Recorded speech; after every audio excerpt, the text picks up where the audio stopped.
अस्सलाम वालेकुम, मेरा नाम है राशिद अली। पिछली क्लास में हमने पैटर्न टाइल बनाना सीखा था और साथ में हमने प्रोडक्ट का सेट कैसे बना जाता है वो सीखा था।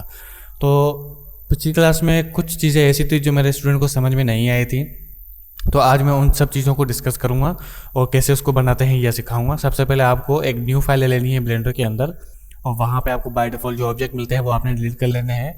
उसके बाद आपको ऐड मेन्यू के अंदर जाना है, मेश के अंदर आपने क्यूब को सिलेक्ट कर लेना है। उसके बाद आपको यहाँ पे एक्स वाले एक्सेस को प्रेस करना है। थोड़ा सा जूम करके हम इसके अंदर लूप कट ऐड करेंगे। लूप कट के लिए आपको यहाँ पर एडिट मोड के अंदर जाना है और उसके बाद आपको कीबोर्ड से प्रेस करना है कंट्रोल आर प्रेस करने के बाद आप अपने माउस को हल्का सा नीचे की तरफ लेके आएंगे, मतलब अपने ऑब्जेक्ट के बिल्कुल सेंटर में लेके आना है। उसके बाद आपको यहाँ पर क्लिक करना है, उसके बाद दोबारा क्लिक करना है, तो यहाँ पे आप लूप कट बना लेंगे। लूप कट बना लेने के बाद आपको अपने माउस व्हील के साथ इसको हल्का सा ऐसे ऊपर की तरफ करना है और आपने यहाँ पर इस तरीके से ऊपर के एजेस को और वर्टेक्स को आपने सेलेक्ट कर लेना है। तो यहाँ पर 1 2 3 4 हमारे वर्टेक्स जो हैं वो सिलेक्ट हो चुके हैं। उसके बाद आपको यहाँ पर मैश के ऊपर जाना है। उसके बाद यहाँ पर मर्ज लिखा हुआ है और यहाँ पर आपको एट द सेंटर लिखा हुआ मिल रहा है, आपने यहाँ पर क्लिक करना है, ऐसे ये सेंटर में आ जाएगा। सेम चीज़ आपने नीचे वाले के साथ भी करना है। ये वर्टेक्स मुझे सिलेक्ट करने हैं। उसके बाद मैश के ऊपर जाना है, मर्ज के ऊपर जाना है और अब यहाँ आपने सेंटर पर क्लिक करना है। ठीक है, तो आपका ऑब्जेक्ट कुछ इस तरह से बन जाएगा। अब मुझे शिफ्ट प्रेस करके यहाँ ऊपर वाला वर्टेक्स को सिलेक्ट करना है और नीचे वाला मेरा ऑलरेडी सिलेक्टेड है, तो इसको मुझे स्केल अप करना है।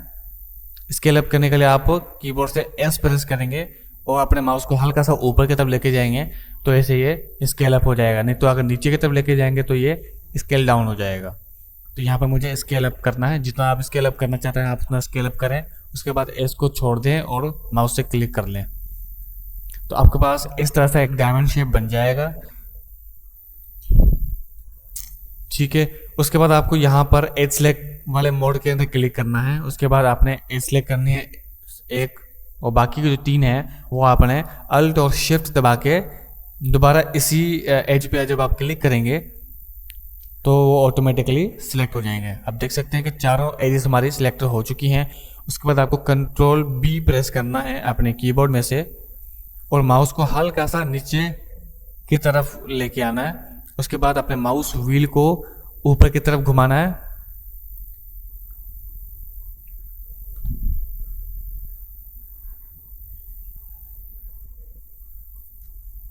ठीक है, तो ये हमारी शेप बनके तैयार हो चुकी है।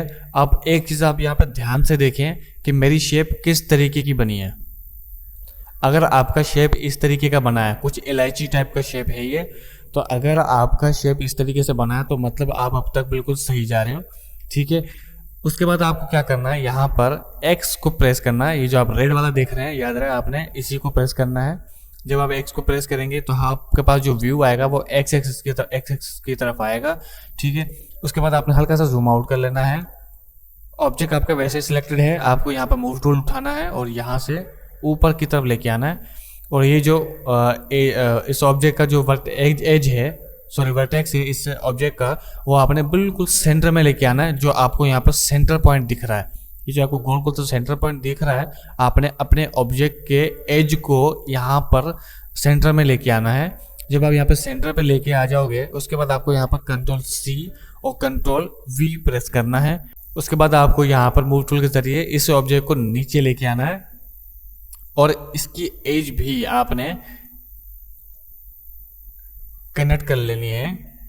ये आप देख सकते हैं कि यहाँ पर बीच में जो हल्का सा गैप आ रहा है, मुझे ये गैप भी नहीं चाहिए। तो यहाँ पर मैं G और Z प्रेस कर रहा हूँ और हल्का सा जो ये गैप है वो भी मैं ख़त्म कर दूंगा। तो यहाँ पर देखो कोई भी थोड़ा सा भी गैप मेरा यहाँ पर अवेलेबल नहीं है।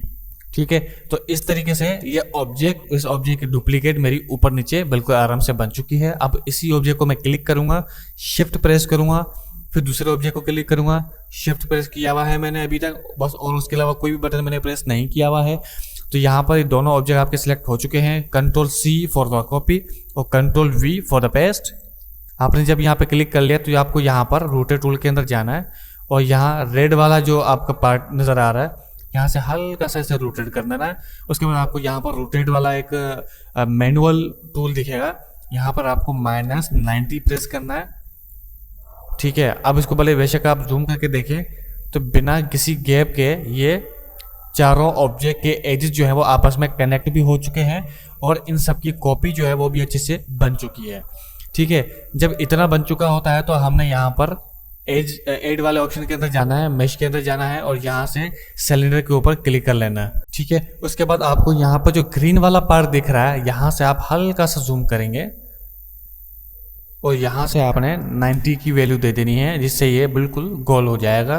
उसके बाद आपको मूव टूल के ज़रिए अपने ऑब्जेक्ट को इस लाइन के बिल्कुल पैरेलल करना है और अब मुझे इस लाइन के बिल्कुल पैरेलल करना है। उसके बाद Ctrl+S प्रेस करके मैं स्केल डाउन करूँगा, बिल्कुल हल्का सा, ज़्यादा नहीं। ठीक है, फिर इसी को मैं डुप्लीकेट बनाऊँगा, Ctrl+C Ctrl+V। उसके बाद इसको ग्रीन एक्सिस की तरफ, मतलब वाई एक्सिस की तरफ मैं इसको लेके जाऊंगा और लाइन के बिल्कुल पैरेलल कर दूंगा। देखो यहाँ पे बिल्कुल लाइन के बिल्कुल साथ साथ चलते जा रहे हैं अपन। दोनों ऑब्जेक्ट को आपने दोबारा से सिलेक्ट करना है, Ctrl+C Ctrl+V प्रेस करना है और यहाँ से आपने हल्का सा इस तरफ नीचे की तरफ आना है और लाइन के बिल्कुल पैरेलल करना है। अब याद रहे कि ये चारों ऑब्जेक्ट, ये देखें जब मैं क्लिक कर रहा हूँ ये सारे सेपरेट हैं। ठीक है, एक बात फिर से जहन में मैं कर रहा हूँ, यहाँ पर चारों ऑब्जेक्ट जो है वो मेरे सेपरेट है, जैसे कि राउंड गोल के जितने भी सिलेंडर हमारे बने हुए हैं ये सारे सेपरेट हैं। तो अब ये सारे ऑब्जेक्ट हमारे हो चुके हैं सेपरेट। अब सेपरेट हो गए हैं तो अब हम यहाँ में क्या करेंगे। अच्छा, ज़्यादातर जो मुझे ये पैटर्न बनाने के अंदर प्रॉब्लम फेस हुआ है वो ये हुआ है कि अगर इन सबको मैं कंबाइन कर देता हूँ उसके बाद मैं इसको मैं डिफरेंस बुलेन देता हूँ किसी भी प्लेन के साथ, तो काफ़ी दफ़ा होता है, काफ़ी दफ़ा नहीं होता। अगर हो जाता है तो वर्टेक्स का इशू आ जाता है या स्मूथिंग का कोई इशू आ जाता है। तो अगर उस तरह का आपको कोई भी इशू आ रहा है, इस पैटर्न को बनाने के बाद इसको बूलियन इफेक्ट देने में सबसे अच्छा तरीका ये है कि आपके सारे ऑब्जेक्ट जब सेपरेट हैं आपको उसी वक्त ही सारे काम करने हैं। मतलब बजाय ऑब्जेक्ट को आपने सिंगल ऑब्जेक्ट बनाओ, आपने एक एक को अलग से एक बूलियन इफेक्ट देना है। जिस तरीके से यहाँ पर मैं एड के ऊपर जा रहा हूँ, मैश के अंदर जाना है, प्लेन के अंदर जाना है, यहाँ पे स्केल अप करना है और उसके बाद आपको यहाँ पर ऑब्जेक्ट सेटिंग के अंदर वाई एक्सिस पे 90 प्रेस कर देना है। ठीक है, जब इतना हो गया तो आप एक देख सकते हैं कि मेरा ये जो फ्लावर है वो और प्लेन ये बिल्कुल सेंटर में आपस में क्रॉस हो रहे हैं। ठीक है, मैं वापस एक्स एक्सिस पे जा रहा हूँ और उसके बाद अब मुझे यहाँ पर प्लेन सेलेक्ट करना है, मॉडिफायर के अंदर जाना है और यहाँ पर बूलियन पे जाना है। अब बजाय मैं यूनियन क्लिक करूँ तो मैं यहाँ पर डिफरेंस पे ही क्लिक रखूँगा बाय डिफ़ॉल्ट और यहाँ पर मुझे क्लिक करना है और किसी एक पे क्लिक कर देना है। ठीक है, और यहाँ पर मैं फास्ट पे क्लिक करूँगा और फास्ट पे क्लिक करने के बाद मैं यहाँ पर सिंपली अप्लाई कर दूँगा। जब मैंने एक अप्लाई कर दिया तो मुझे यहाँ पर चेक करना है कि ये चीज़ मेरी हो भी रही है कि नहीं हो रही। तो ये वाला ऑब्जेक्ट को आपने हाइड करना है, आपने कंप्यूटर कीबोर्ड से प्रेस करना है H। तो यहाँ पे देख सकते हैं ये बिल्कुल परफेक्टली बन रहा है। तो आपने क्या करना है, अब यहाँ पर और भी बूलियन सारे इफेक्ट अप्लाई करना है। तो सिंपली आपको यहाँ पर क्लिक करना है, सेकेंड वाले पे जाना है, फास्ट पे क्लिक करना है, फिर इसके बाद इसकी डुप्लीकेट बनानी है। उसके बाद आपने ये वाला सेलेक्ट करना है, फिर इसकी डुप्लीकेट बनानी है और फिर आपने ये वाला सेलेक्ट करना है। तो इस तरह से आपको सारे के सारे अप्लाई करना है और इन सब को आपने H प्रेस करके हाइड कर देना है। ठीक है, सेम चीज़ हम इसके साथ भी करेंगे।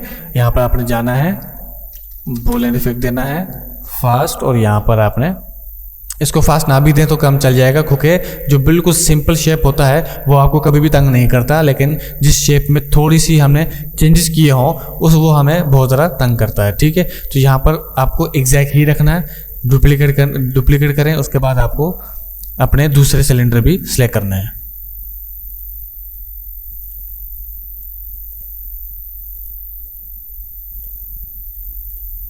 ठीक हो गया, तो ये सारे आपने अब अप्लाई कर लेने हैं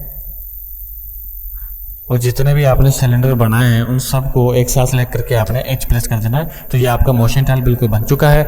अब इन सब की डुप्लीकेट चाहिए तो आपको दोबारा इसके ऊपर आप यहाँ पे आपको इरेज पे जाना है और जितनी आपको डुप्लीकेट चाहिए उतने आपने काउंट पे लिखने हैं। फॉर एग्जाम्पल मुझे 10 चाहिए तो यहाँ पर देखो ऑटोमेटिक्स मेरे बन चुके हैं। और उसके बाद आपने इसको क्या कर देना, अप्लाई कर देना है अगर करना चाहते हैं तो। उसके बाद दोबारा आपने इरे अप्लाई करना है, यहाँ पर 10 करना है। यहाँ पे एक्स एक्सिस पर जो आपका 1 लिखा हुआ है वहाँ पे आपने 0 कर देना है। और चूंकि इस तरफ आपका वाई एक्सिस है तो आपने वाई एक्सिस पे 1 करना है। तो इससे आपका मोशन टाइल आराम से बन जाएगा, उसको आपने अप्लाई कर देना है। ठीक है, तो ये आपका मोशन टाइल बिल्कुल आराम से सुकून से बन चुका है।